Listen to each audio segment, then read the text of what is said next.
Hella Loose Vietnam is in its final stages of development. In under 2 weeks, the full release will be available for purchase. With the last beta being an absolute mess, I was highly optimistic to play this version, and I will say, it didn't disappoint.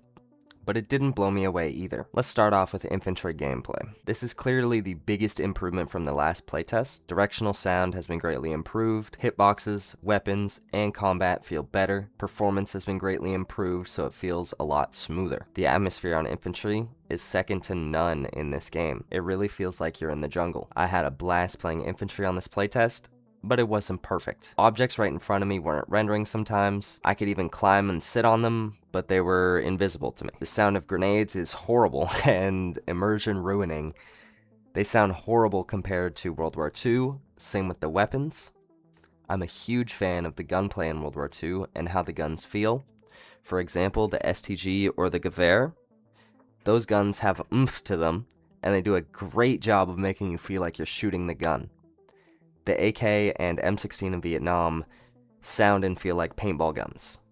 All in all, infantry is the most fun part of Vietnam at the moment, but it's still far from as good as its counterpart, and that's going to be a common theme in this video. Now, let's move on to helicopters. Helis are super fun to be in, flying is super fun, and a lot easier now than it was. With their increased HP, they're a lot better at countering tunnels, and flying a heli, dodging tank shells, rockets, small arms fire, while trying to give your gunners a shot, is some of the most adrenaline-inducing gameplay I've had in a long time. However, I don't know if it was just me, but the hitboxes on the helis are incredibly hard to hit, and I've legitimately seen shells and rockets go through my own heli that I was flying. I've had tank shells go through a heli that I was shooting at as well.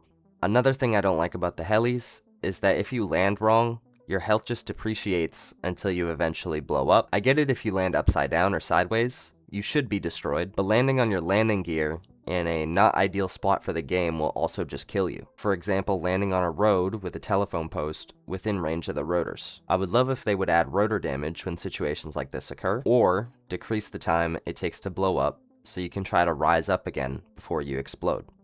Because it only takes like 3 seconds for you to explode if you land wrong. Now, let's talk about armor. It's just not good. Which really sucks to say. It's just not good. It might be worse than the first playtest. Objects not rendering, helis being impossible to hit because of hitboxes, driving is a nightmare, every little bush with branches stops you from moving completely, and I found myself spamming the gear shift buttons, and nothing would happen until I pressed the gas. I'm not sure if that's intended, but it's not fun. The only fun I had playing in a tank was in tank battles, but once again, when you're in one, and you have to reverse or shift to first in a hurry, you just can't if you're stationary. Also, off-roading doesn't work in 4th gear. You end up losing your RPMs and stalling for some reason. And spotter is the worst in my opinion, because after you zoom once, the sensitivity is so high it's almost uncontrollable. How am I supposed to spot anything over 100 meters away when my sensitivity is so high? We need to be able to drive through small bushes. Gunners need accurate heli hitboxes, and spotters need correct sensitivity. All 3 of these issues can be life or death for tank crews. Our last topic will be map design. I do like the new map in this playtest.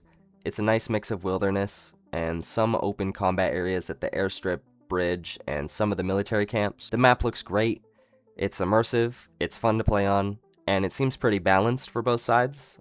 I didn't see the MVA winning more or the US winning more, it was pretty even. The only real problems I had with the map are boats are kind of useless sometimes because the only body of water runs through the bottom of the map.